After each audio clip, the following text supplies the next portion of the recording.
Go where your best prayers take you, unclench the fists of your spirit and take it easy. Breathe deeply of the glad air and live one day at a time. Know that you're precious and learn to trust. Amen. Well, good morning to everyone. It's great to see you on a sunny but cold morning. And a great warm welcome to the Sanders family, for Don and Libba and Jamie, who spend a lot of time here, and the rest of their family, Mary, Catherine, and Billy, and Nancy, and Susan. We welcome you this morning on a fun, festive day for us. Hope you all will stay. We have some food to eat, so you need to stay after church and help us eat the food. You know, it is spring break. It's kind of decimated our choir, plus a lot of people are sick, and we send our prayers out to them. Lots of flu, lots of colds. But it's kind of a perfect storm because it was cold, supposed to snow last night, and on top of it, you have had an hour less sleep. So I applaud you for being on time. But just watch your watches, because about 10 till, look in the back. They'll be coming in, I promise. It happens every year.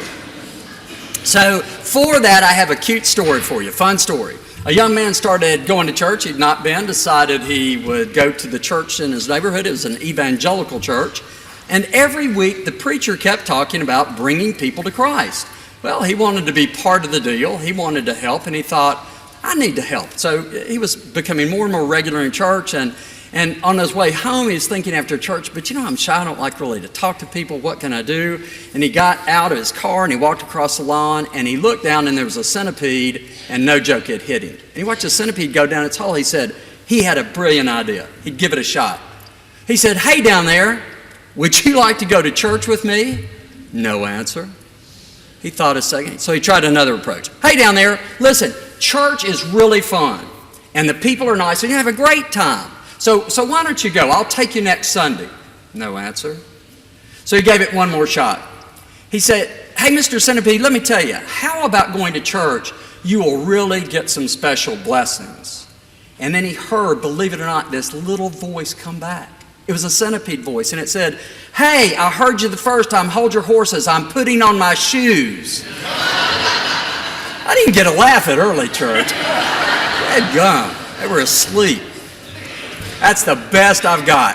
No more jokes. That's it. I know it's really bad. But you know, it really fits the lesson.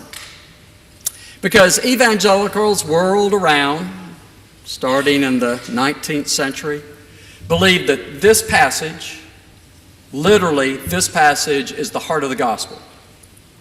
And it is the heart of Jesus' teaching. I know it's familiar to most of you. It is that passage about being born from above, or as usually said in the South, born again. So what does it mean? What does it mean to be born again? I've heard countless ways described. I've heard thousands of sermons. I've listened, trying to understand it. I've heard countless views on the mechanics that get you there. And maybe you've taken that journey too. And yet still at some level I'm kind of confused by what I've heard. And yet at the same time I'm not going to deny Jesus' teaching, and neither are you. What is this business about born again? Well, I wonder if we looked a little closer at Nicodemus just for a second, if actually we might really unpack the lesson and really see it in a new way. You know, Nicodemus is a man of faith. He comes, he's a Pharisee, right? So he is identified as a faithful Jew in his culture. They were faithful. They are good folk. He keeps the law. He keeps his customs of diet and prayer and observances. He does the right things. He tries to live a good life. They are the backbone of their society. But notice what it says.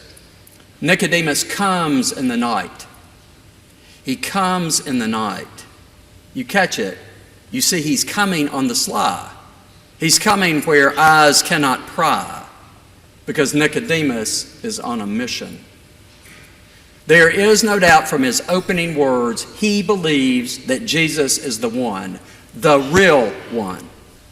He says, no one can do what you can do unless he comes from God. Period.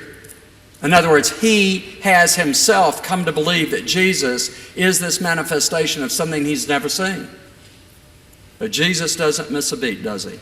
Because in response, he says back to Nicodemus, you know, if you really want this kingdom life that he's been talking about and will continue to talk about, then you must be born from above.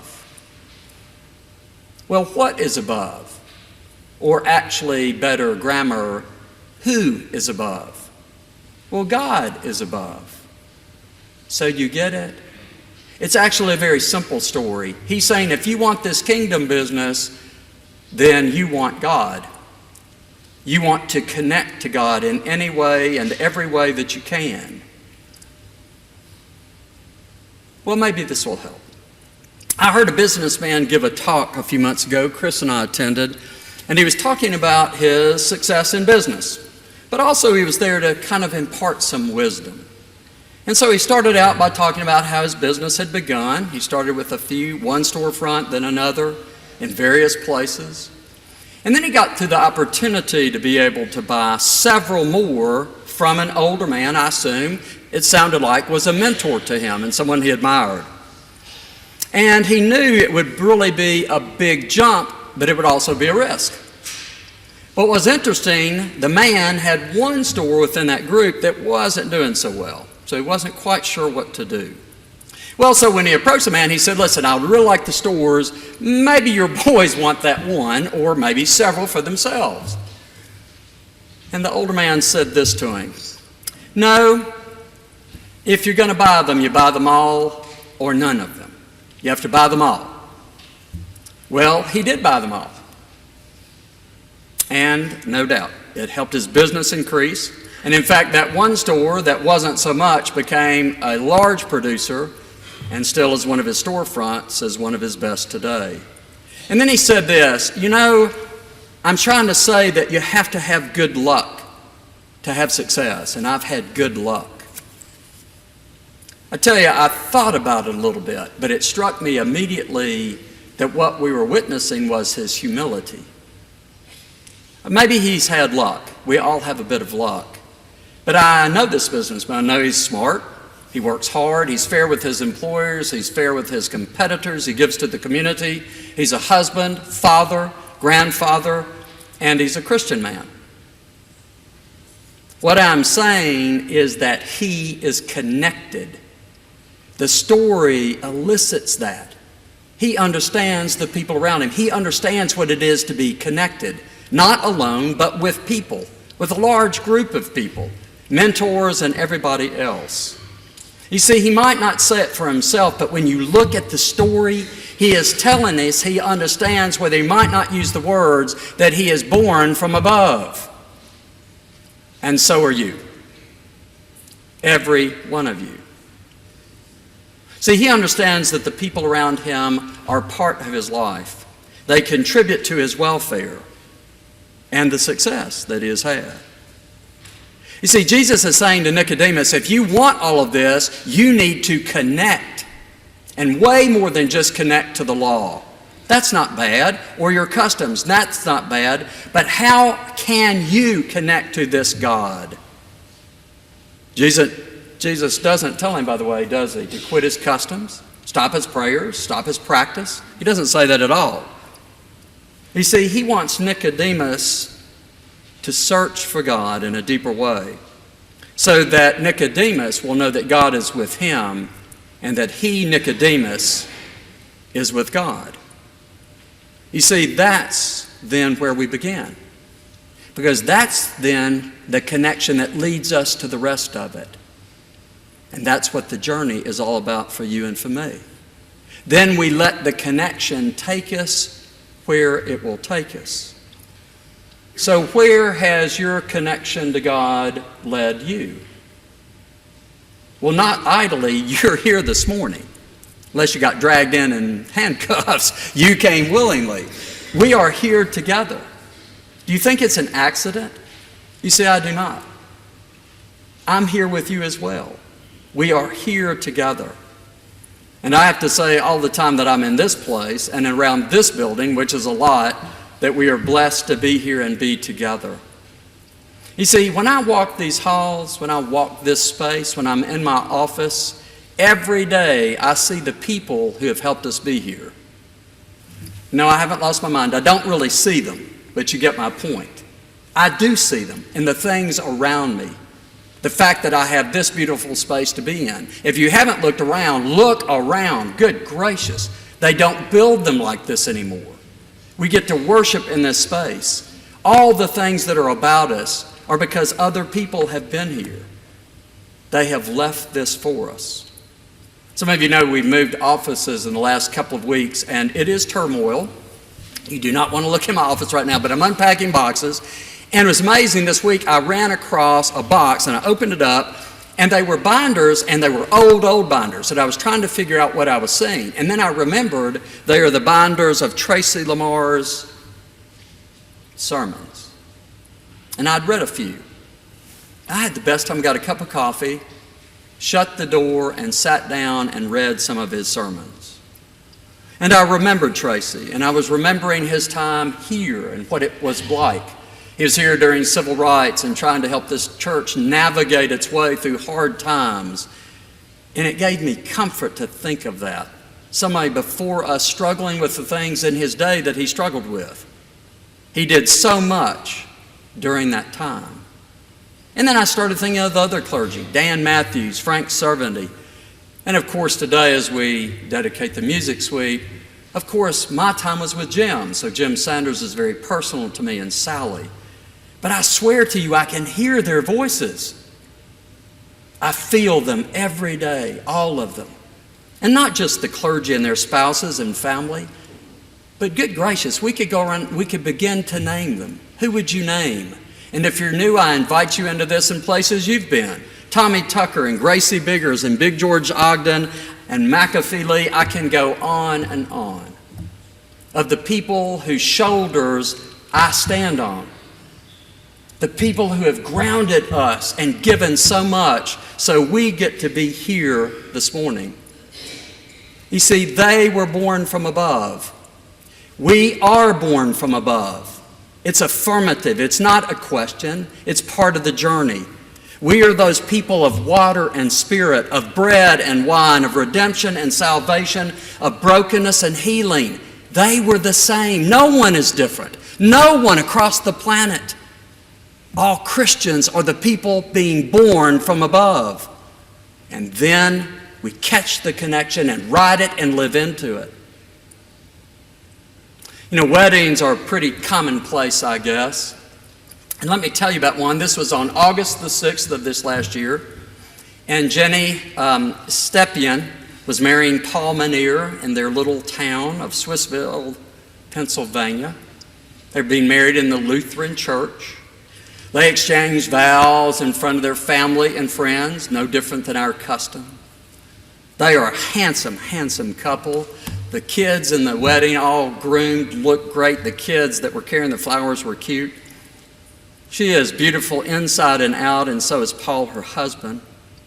But walking down the aisle, the one thing that made this different is walking down the aisle with Jenny as the father of the bride was a man not kin to Jenny or Paul or anyone. In fact, he didn't know a soul in the building. And here's why. Jenny's dad, when he was about 50, and this was many years ago, was injured in a terrible accident. He was healthy, vibrant at 50, devout man, community man, family man. And he always said, if something happens to me, use my body parts. He meant it. He wanted to be an organ donor. And so they did. Unfortunately, he could not live past the accident. They gave his kidneys and his liver and his heart. And those people are all alive today because of his thoughtfulness and the family's generosity. The heart was given to Mr. Arthur Thomas, who at the time was about 40, married, had a business, and had little children of his own. What an incredible gift. It was a gift of life. The man walking with Jenny was Arthur Thomas. He had never met. They had communicated by email and letter. That's the only way they knew them. But Jenny knew she wanted him there Because you see, he has her father's heart. So when they walked up the aisle, she did not hold his hand.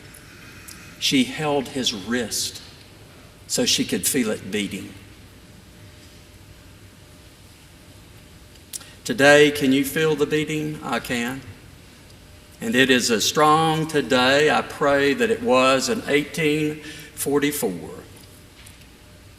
You know, over the last 173 years, thousands of parishioners have come like you, come searching, sometimes broken, sometimes searching healing.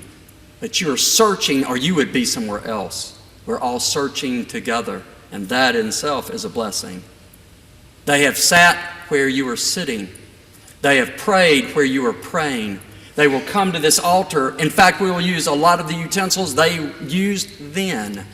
We drink from the same cups, taking communion together. And we simply repeat the ritual as if, oh well, we've had another Sunday. This morning, maybe we stop for just a minute. We look back as we see ourselves, and we remind ourselves that, you know, we are a doorway to a future.